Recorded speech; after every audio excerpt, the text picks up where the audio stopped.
Hello everyone, welcome back to the Hindu Explainer series. I am Kushagra Goel and very warm greetings from Law Prep Tutorial. Now once again I hope all of you are doing well and taking all the precautions necessary and staying going out only when it is completely essential for you to do that. On that note, so yesterday in doubt section, once again a recurring doubt that what is the difference between foreign direct investment and foreign institutional investment. So for example, you are an investor, you invest in stock exchange or stocks, okay? So there is Apple Incorporation or Manchester United, which is also a trading company. So both of them trade at the New York Stock Exchange, okay? So you buy 2 or 3 shares of those companies each, right? Then after a month or so, you realize that the stock value is actually going to go down or that the stock has risen quite high. So you encash that money. Now this was an investment that you made and you took it out. This is foreign institutional investment. All right. Now a FDI would be, so you come to know Apple is going to start making Apple cars. So they need a new facility to make batteries now, lithium ion batteries to run their cars. So to do that, now they need a land. Now what you do is you join or you put in money in Apple cars battery making factory. So you put in 10 million or any amount. All right. Now the difference is, now once you have put in, the investment will only come back to you in a long gestation period. When the car is finally launched, it goes for sale, only then you will be able to recoup your investment, or someone else is willing to buy your stake in that Apple battery making factory. So you realize the difference. In institutional investment is short term. It can be long term also, but it is something from where there is an easy entry, easy exit. FDI is by default a long-term investment. It is far more sustainable investment. You can rely on the funding. So once you have got the funding for the factory, then you have got that money. You will start making the batteries, and it's a long commitment that you have received from someone. It's not like aaj they have given you land, tomorrow they can take it away, because there are contracts. It's a long gestation period. Similarly, when India receives this investment, so FDI for example in India is Kia or any company that establishes a subsidiary in India. So for example, we have Hyundai India Limited, we have Xiaomi India Limited. So they have established Indian subsidiary, separate company, that is investment. The salary for those employees probably will be coming from their home countries such as Europe or China, but the investment and the sale, the benefit is all going into India. So that is how FDI and FII differentiate. On that note, we'll begin with today's newspaper. So on the Sunday newspaper, we know that once again there is no editorial section. So use this time period to revise the news of the entire week. However, in light of the COVID pandemic crisis, the High Court of Delhi still continued with suo motu online hearing of the case, and it warned the central government that in case the sufficient supply of oxygen that is demanded is not supplied, contempt of court action will be taken. They used very strong words that much water has gone above our heads. We now mean business. Enough is enough. Why? Because more and more lives are being lost in the country because of oxygen shortage as COVID cases rise in the country. So there are more and more headlines about this. Along with this, the Chief Election Commissioner has moved to Supreme Court, stating that Madras High Court's comment that murder charges should be framed against the CEC because of the handling of the elections there. So in that regard, they have moved. Now whether the Supreme Court admits this or not, that needs to be seen. As recurring fire accidents have taken place, one more now has been added to that sad list, which is Bharuch in Gujarat. 18 people at the ICU passed away because of the short circuit fire there. But on the positive side, there is news about record GST recovery in the month of April. The government claims that this is part of sustained economic recovery. It also claims that this is because of stricter implementation, that now there is less and less leakage happening in the GST system, that any trade that is happening has to now comply with GST, which is increasing the overall tax returns of the government. So that needs to be seen. Plus, today is the day of counting for assembly elections in 4 states and 1 union territory. So we'll be discussing those election results tomorrow. Results could be probably delayed because there were higher number of EVMs that were involved. Plus, additionally, along with that, the staff that is counting the votes has reduced because of COVID protocols. So the results will probably take the entire day to come out. Apart from that, Delhi has extended its lockdown till May 10. The second overall vaccination program also started for people above the age of 18. Very many states only started it on a token level, in the sense because of vaccine shortages that the country is facing. Then Delhi also recorded the highest number of per day COVID deaths yesterday, which was 412. Now, the reason I've highlighted this news is not to say that you have to note down this number, but it is to highlight why these numbers become less important as each day passes. Because see, these are transienting variable figures. You will not be asked questions based on variable facts in current affairs. Current affairs questions will be direct, straightforward, factual ones, which are based on statistical analysis. So in that regard, you will not be asked variable figures. Alright. Then moving on, apart from this, on the other national news also, more and more aid is coming into India from different countries. At the same time, more and more countries are also banning travel from India to their countries. Alright, here is news about elections.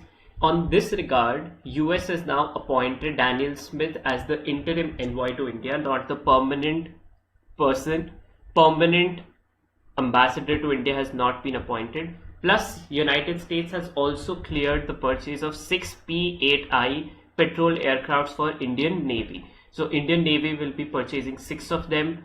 In 2009, India had become the first customer of this aircraft. It is based on a commercial aircraft, which is Boeing 737. If some of you may have even flown in a Boeing 737 in Indian domestic airwaves, this is part of India signing the COMCASA, which is Communications Capability and Security Agreement Foundation.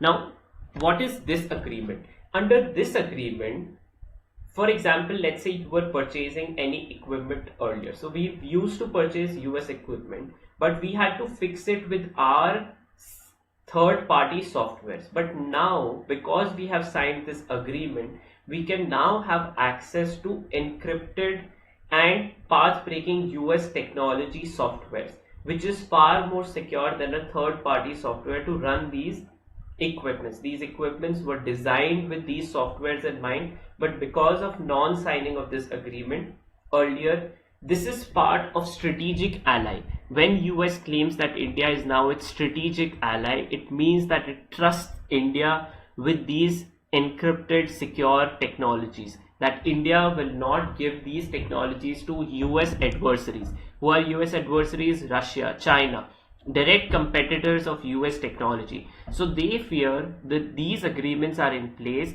to limit and protect this technology of different countries. And similarly, India, for example, will never supply Pakistan with its path-breaking technology, such as the BrahMos missile. We would never do that, because otherwise we lose our edge to our adversaries. Apart from this, this article also lists other things that we are purchasing from USA, which has now been approved by US government for approval. Not everything on this list becomes important. These aircrafts will be joining the 312A Naval Air Squadron that is based in Arakom in Tamil Nadu. So 2 facts along with the purchase of 6 P-8I patrol aircrafts of India. What are them? What squadron it will be joining, which is the 312A Naval Squadron based in Arakom in Tamil Nadu, and this India will be receiving the US encrypted technology under the Communications Capability and Security Agreement, which is known as COM-CASA. Then, as more and more help is pouring in from different countries, India has also now finally given into the pressure of the industry and cut the GST rate, the taxation rate on oxygen concentrators from 28 to 12%. It was called in that this should be made free of cost. There is still a lower tax slab that exists, which is 5%. The government has not done that. Even during health crisis, the government has not cut down to all of this to zero. It still wants to tax people. Oxygen concentrators are essential for those who have low oxygen level but not up to the level of hospitalization or intensive care unit. So this is something that is in high demand in India because of high COVID cases. Then moving on, apart from this, so these two headlines we have already discussed on the front page, and Australia and US have restricted travel from India. They will also take action against those who return from these countries. This is to ensure that there is no overall lapse or any further spread of the Indian variant of the COVID-19, that is double mutant. Apart from that, India received its first doses of Sputnik 5 vaccine in India. The domestic production of the vaccine probably will begin from July onwards. More imports of the vaccine will come in. These are still waiting regulatory approval and rationing as to how which states will be supplied with the Sputnik 5 vaccine. So this is still good news in some regard. Plus, the CEO of Serum Institute, Aadhar Poonawalla, has already received Y+ security. Now he's claiming that he is receiving calls from powerful people regarding supply of COVID vaccines. In that regard, his institution is now planning to manufacture the vaccines abroad to enhance vaccine production overall. Whether this is for India, that is something that needs to be seen. Overall, his company has already come in criticism for charging the highest. He is claiming that the vaccine will still be the cheapest in the world, which is something which is completely untrue. It is incorrect. The Serum Institute has supplied vaccine to, and the AstraZeneca vaccine, which his institution has manufactured, has been sold in different countries at a cheaper rate than what he's supplying to India, which is something that the government needs to see into. Apart from that, final conversation, the final phase of US pullout in Afghanistan is beginning. This is part of extension from the Doha Agreement. The deadline of Doha Agreement was May 1. That has been breached, but US is now, the withdrawal process has begun. The deadline is 9/11/2021. Apart from this, at the side, the conflict between Taliban and Afghanistan forces has intensified. Taliban has intensified its attacks on Afghan forces, where it believes that it can take over the country by force. If that happens, then 20 years war of US in Afghanistan will be a complete failure, because this was claimed to be the war began with overthrow of Taliban regime, and US had been fighting the Taliban forces so that they do not let or gain control in Afghanistan once again. But that objective has definitely not been completed. Apart from this, protests continue in Myanmar. Then, on a positive side, two positive news. First is about Iran nuclear deal. Discussions have reached a maturity stage and a breakthrough is possible. This is related to the conversation between different diplomats of Iran, United States, and the other members of the JCPOA, the Joint Comprehensive Plan of Action. Remember, this is one big news that is definitely possible for CLAD 2021. This is one of the most important international event that has been taking place, the Iran nuclear deal. Therefore, and we have been continuously discussing it at stretch, so don't skip this. Then, apart from this, WHO has finally approved Moderna as the vaccine. It has approved 3 vaccines previously, which is AstraZeneca or the Covishield, Pfizer BioNTech vaccine, and the Johnson & Johnson vaccine. Moderna has now joined the list of these 3 vaccines. It is likely that the 2 Chinese vaccines may also get the nod. That needs to be seen. Apart from this, on the international news, nothing of real note for us. This is updates from US foreign policy. What happens actually is what we need to take care. Apart from this, on the FAQ, so I have not highlighted any of these news. Why? Because these are still just general explanations. So the FAQ here talks about oxygen deficit amid the mounting COVID cases. So this one lists out that India actually needs how much supply, and Indian government was already told, based on the events that had unfolded in US and Europe, that India will need 10 to 8 times of its current medical supply of medical oxygen to actually gauge over the second wave of COVID-19, something that the Indian government had not done. We are now increasing our capacity, something that the government has claimed that it is now increased from 5,700 to 8,922, but it is still short. As we can see, the supply of oxygen is still in short, plus the mechanism to do this is also which has led to criticism of the government. Why? Because most of the oxygen in India, the production of this was limited to places in Chhattisgarh, Odisha and western parts of Gujarat and Rajasthan. So all the oxygen to every hospital of the country was actually transported from these areas. It is therefore this mechanism, that high transportation time period, the transit time, which has also led to huge oxygen shortages.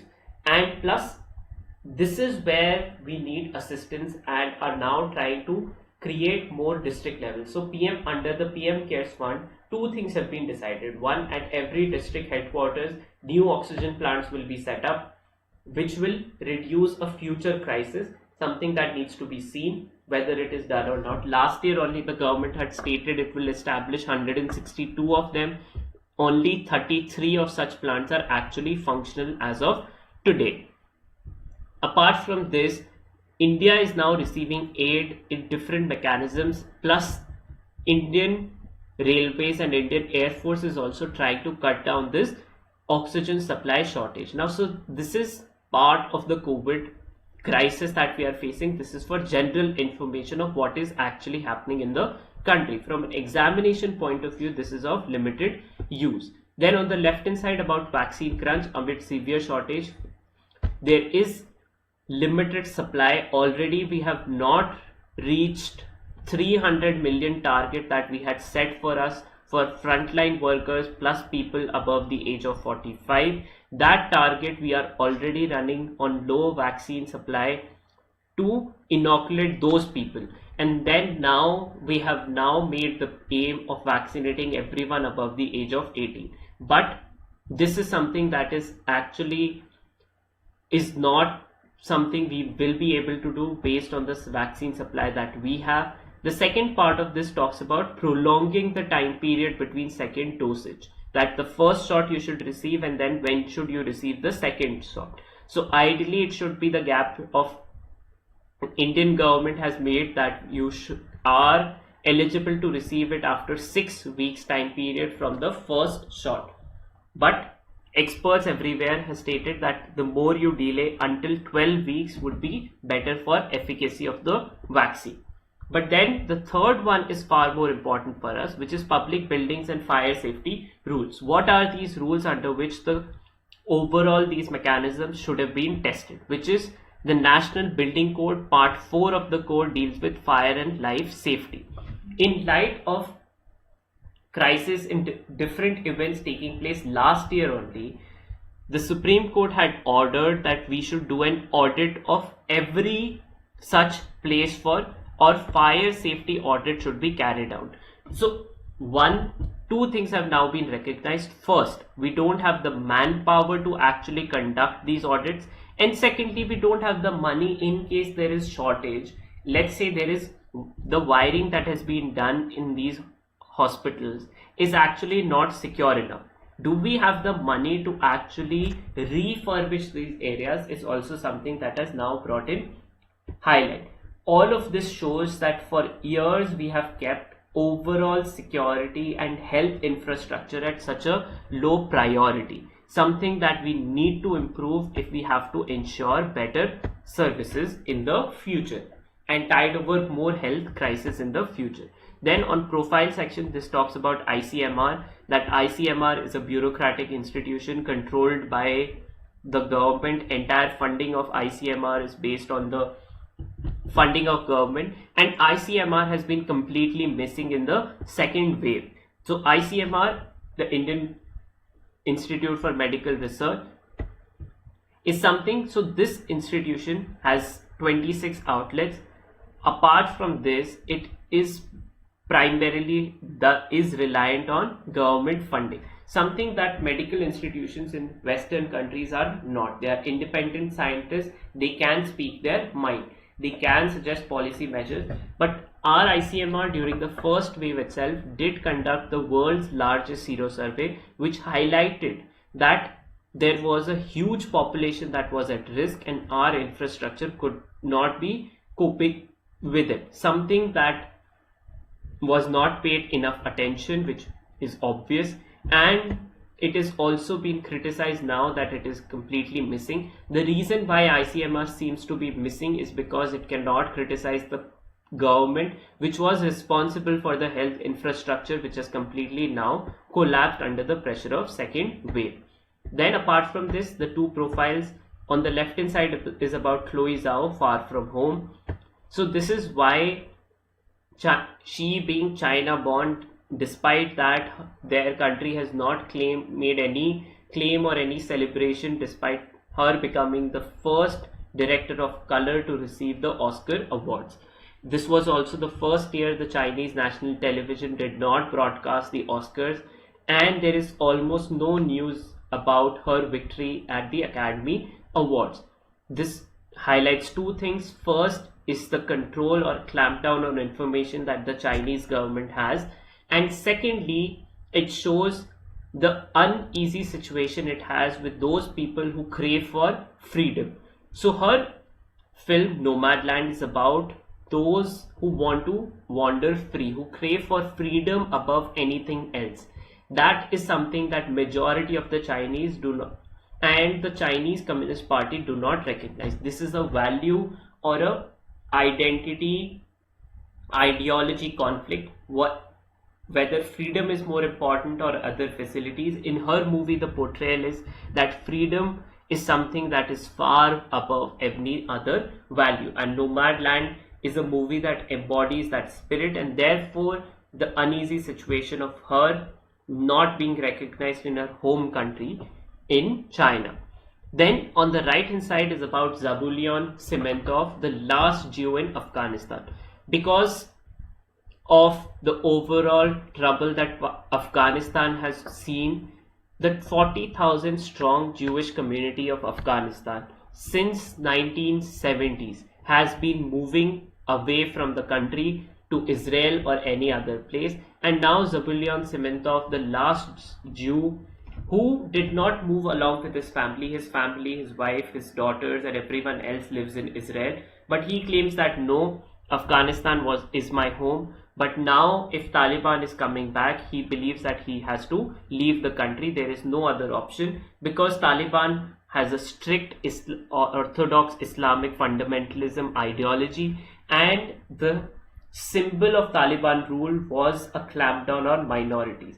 It is during the Taliban rule from 1996 to 2001, majority of Sikhs and Hindus from Afghanistan migrated as refugees from Afghanistan to India, and Jews of Afghanistan migrated to Israel. So that is something which is now staring in their face. It is also a recognition that US has completely failed despite waging the war in Afghanistan for 20 years.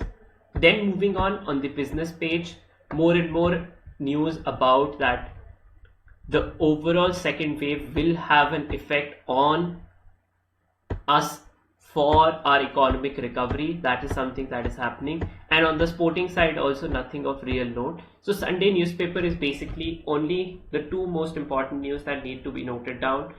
is the Comcasa agreement, under which India has now get the high-tech encrypted technology of US while getting the 6P-8I naval patrol aircraft. And secondly is related to the fire code, which is required any building needs to have whenever a construction takes place. So those two things become important in today's newspaper. On that note, I have another update for all of you. So as the lockdown in my geographical location has been extended, we have taken a conscious decision. We will do the revision series through here only, through PPT formats for all of you. So I'll start doing the recordings of them over the week, and hopefully it will be up for you from tomorrow onwards itself. On that note, thank you so much, and I'll see you all tomorrow.